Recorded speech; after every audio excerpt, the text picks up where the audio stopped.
Hello সবাইকে, কেমন আছো তোমরা সবাই বলো। আবারও একটা নতুন ব্লগ নিয়ে চলে এলাম অনেকদিন পরই। দিনটা ছিল রেমাল ঝড়ের দিন, ঠিক সকালে। এখানে রান্নার দায়িত্ব ছিল পুরোপুরি পল্লবের, আর সবাই ওকে হেল্প করছে। দাঁড়াও দাঁড়াও, আগে তোমাদেরকে বলি এখানে কি হচ্ছে। আসলে কিছুদিন আগেই আমার বার্থডে গিয়েছে, তো তার ট্রিটটা আমি কাউকে দিইনি। তো আমি বলেছি ঠিক আছে, সবাই আমার বাড়িতে চলে আয়, বাড়িতেই রান্না বান্না করে সবাই একসাথে ফিস্ট মতো হয়ে যাবে, ট্রিটও পেয়ে যাবি, আনন্দটাও খুব হবে। তো সেই মতোই সবাই চলে এসেছে। এই দিন সকালবেলায় আমার মনে হচ্ছে যে এরকম ঝড় উঠেছে, সবাই কি করে আসবে না আসবে খুবই চিন্তা করছিলাম। তারপর দেখলাম বাবা এরা ঝড় মাথায় নিয়েই চলে এসেছে আমার বাড়িতে। তো ভালো কথা, ওর রান্নার দায়িত্ব ছিল, তো ভালো মতো রান্নাটা করছে। আর সত্যি কথা বলতে গেলে পল্লব খুব ভালো রান্না করে, প্রথমবারই ওর হাতের খাবার খেলাম আমরা। তো আমাকে বলছিল যে তুই যখন ভিডিওটা পোস্ট করবি না, একটু আমার কথা বলিস তো, কোনো যদি রান্নার বুক টুক পাই আর কি, বুকিং আর কি পাই, আমার খুব ভালো হয়। তো তোমরা যদি কেউ পল্লবের রান্নার হাতের খাবার খেতে চাও অবশ্যই ওকে বুক করো। কেউ সিরিয়াসলি নিও না, আমি একটু মজাই করলাম আর কি।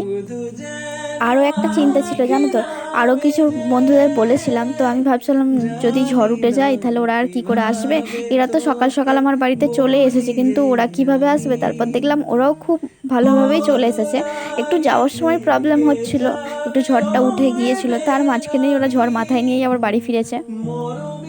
আসলে কি বলতো, ওই দিন না হলে হতোও না, তাহলে আরও একটা সপ্তাহ পিছিয়ে যেতে হতো, কারণ সানডে ছাড়া তো সবার হবে না, কারোর ছুটি থাকে না। তো সেই মতো আমি প্ল্যানটা সানডেই করেছিলাম, তারপর দেখলাম যে ওই দিন ঝড় হবে শুনলাম।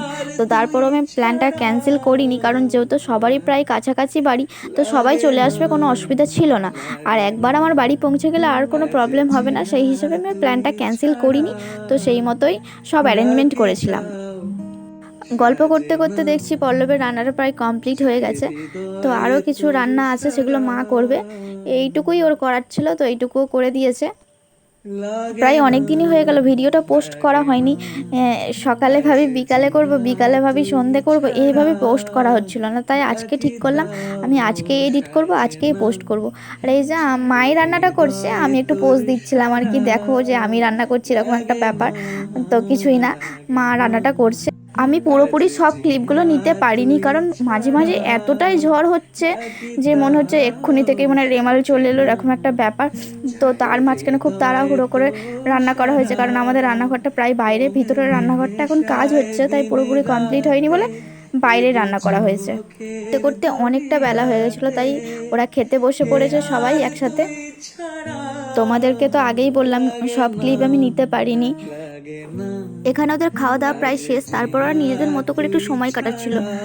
কে ফোন ঘাঁটছে, কে গেম খেলছে, নিজেদের মতো করে আর কি সময় কাটাচ্ছিল। পর ওরা আমার জন্য একটা সারপ্রাইজ প্ল্যান রাখে, যেটা আমি কিছুই জানতাম না। আমার বোন আমাকে বলল যে তুই রেডি হয়ে ওপরে চ। তো সেই মতোই আমি এলাম। ভাবতে পারছো এই ঝড় জলের দিনে কিভাবে যে ওরা আবার ঝড় মাথায় নিয়ে ভিজে ভিজে তিনজনে কেক কিনতে গিয়েছে, সৌরভ, পল্লব আর বাবাই। আমি তো জানতামই না যে ওরা কি করতে যাচ্ছে। ওরা এতটাই বৃষ্টি এসে গেছে, তার মধ্যে গিয়ে ওরা কেক নিয়ে এসছে। সত্যি বলতে গেলে আমি সব সময় বলবো যে এরকম বন্ধু পাওয়া খুবই ভাগ্যের ব্যাপার।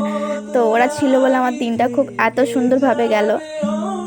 আর এখানে বাবাইয়ের সাথে সম্পর্কটা আমার এমনই, ঠিক আছে, মানে সাপে নেউলে বলা যায়। এই ঝগড়া এই মিল, ঠিক আছে, দুজনের মধ্যে এই চলে। তাই জন্য ওকে সবসময় রাগাচ্ছিলাম যে তোকে কেক দেবো না, সবাইকে দেবো, তোকে দেবো না। তারপর বিকেল হয়ে গেছিলো, তো প্রচণ্ড ঝড় উঠছিল, তাই ওরা খুব তাড়াতাড়ি করছিল। আর এখানে বোন আমাকে কেক খাইয়ে দিচ্ছে না মাখাচ্ছে, বুঝতেই পারলাম না। ভিডিওটা আজকে এতটুকুই, টাটা বাই।